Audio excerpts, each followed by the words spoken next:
guys, it's Q here at ACA Ireland. I get asked all the time, what does it take to become a race director in Second Life sailing?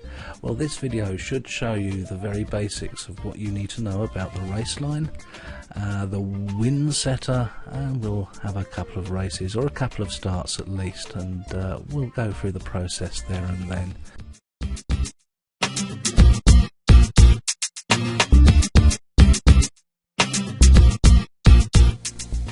Hi guys, I'm here at NYC Yacht Club to show you a little bit about the race line we've got here. The same all over the place. This one's just a particularly nice one to use, and it gets used an awful lot. To start with, make sure no one is using the line. I'll go up to the clock and see if it's counting down or if it's counting up. No, we're safe there. So the first thing we're going to do is where we see the little hand, we're going to give it a long press. And there we go. We have Gemma Vukovic's race line and a whole host of options that we can use. I'm only going to go through the basic ones at the moment. Goes over to 2 screens. We have minimum lap time for the minimum amount of time you're expecting people to do the race in, so it will discard anyone under that time. That's quite useful if you have a lot of traffic in your area. The direction of line, again, that can be used to be set for the line to record only in one direction or both directions, and we can colour the line as well. Let's have a look at a couple of the colours. Now, in real life you don't have a nice coloured race line, but in Second Life we do. We can either have a nice light line, as we have there, the modern, and it changes to a green, the classic, the luminous yellow, or we can have dark. Makes it a little bit harder for racers to see the line. Okay, we'll go back to the main menu. And what we'll do, what we can do, is the first thing I normally do at the beginning of a race is to reset the line. Okay, and that will just give us a little note in the communication bars, 2 minutes to start. That tells me that the line is ready to start a race. Okay, when we're ready and your sailors are ready, we press start. And as you can see, the countdown has now started. If you go up to the clock, indeed, we've got a 2-minute countdown to the start line, 1 minute 50, and so it goes on down to 0. The line will then start recording races going over the line according to their identity, or their boat's identity. If you go over the line early, again it records that, and the sailor will have to go around one of the buoys and restart the race. Okay, what else? So once the race has started, the only other option is when they've come back and they've finished. All we do is, to get the results, is to press results. And as there's no boats gone over, we've got no results to process. But that will give you a nice list that you can copy clip, put down into a note card, and put it onto the forums if you wish. Once everyone's finished, all we do then is reset the line. Okay, and it's back to 2 minutes restart. And we can carry on time and time again and get a really good set of results going and get the races flowing. The other small option I'd like to show you is the network, and we can get a HUD, wear it, go down to another race line and start setting up. There we go. So we can start here, go down to the next line you want to finish at, end the network, and you're away. Simple, simple. As with most things in Second Life, please play around with it as much as you possibly can. That's how these things work. You mess around with them, you play around with them, you can't break them. If you do, just I am the owner of the line, and just say I made a bit of a boo-boo. They're not going to complain. They'll just probably give you a pat on the back for actually trying out a race line. Okay, that'll do for this particular part. In the next part we'll be looking at the wind setter.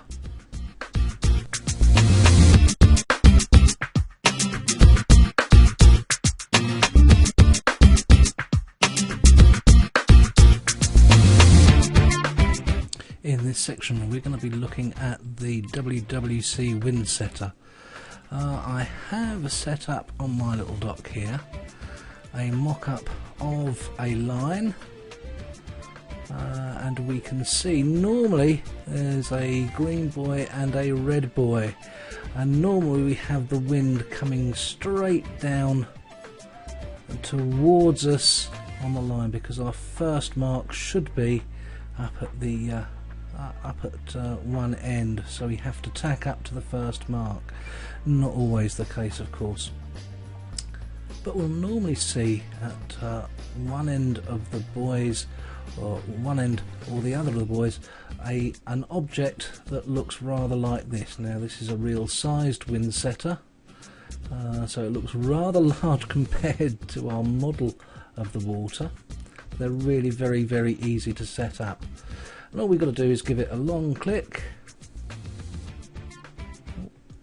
a longer click, and we'll see up in the top right hand corner our blue dialog box. Now we're going to be racing, so we need to give that a click, and it's also going to start to ask us questions about the wave conditions, the currents and what have you. So what I'm going to do here is, I don't know what angle I'm going to be using, but if I line myself up with the line in the direction of the race and bring up my mini map, I can see that the wind is going to come to us directly from the south. Okay, so get rid of that, and I can see there's an option there for south, 180 degrees. Next question it's going to ask us is the wind strength. Can be 5, 6, 7, all the way up to 15. Now for ACA boats I suggest a wind of around about 20 knots.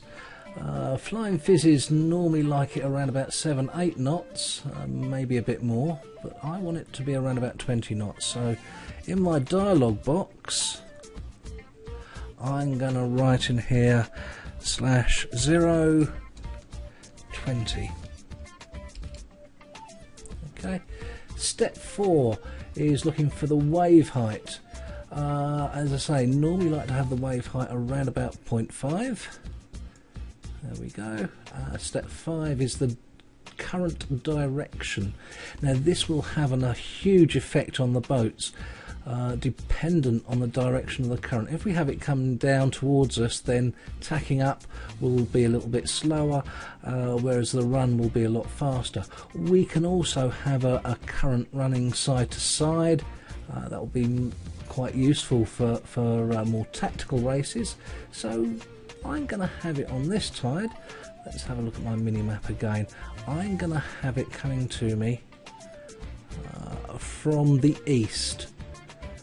It's 90 degrees. The current strength, now we could have no current at all, or we could have it up to 4 knots. Now again, that will have a huge effect. Let's stick it around about one knot.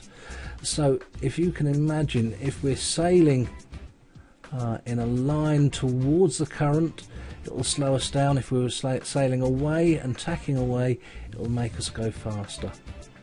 Okay, almost there. Step 7 is choose a sailing mode. This is really for Flying Fizzes.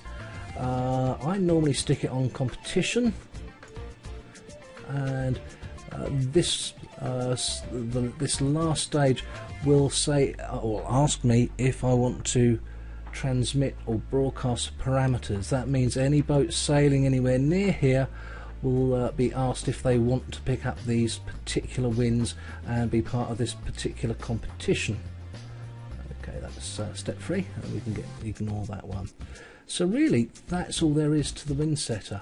The wind setter itself is extremely complicated, and it can be set up for local variations. If we have a look at the map here,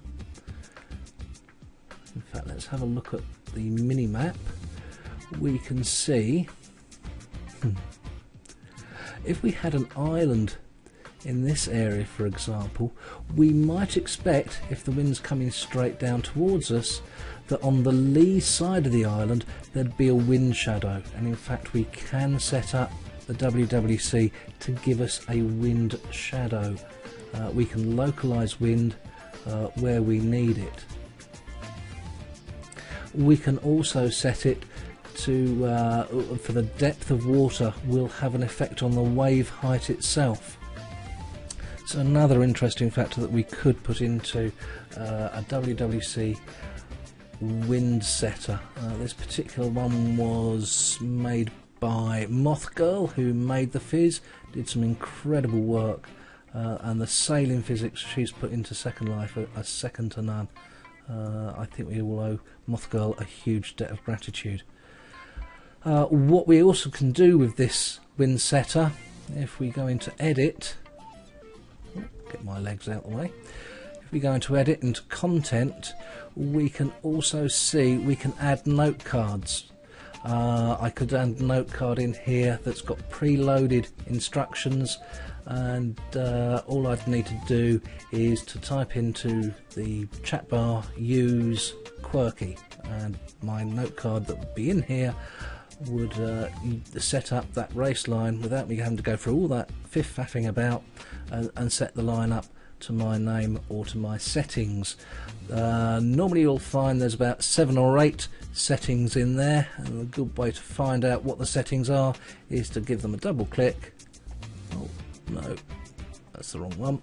If I go to default, there we go, gives us a list of the settings that we could have.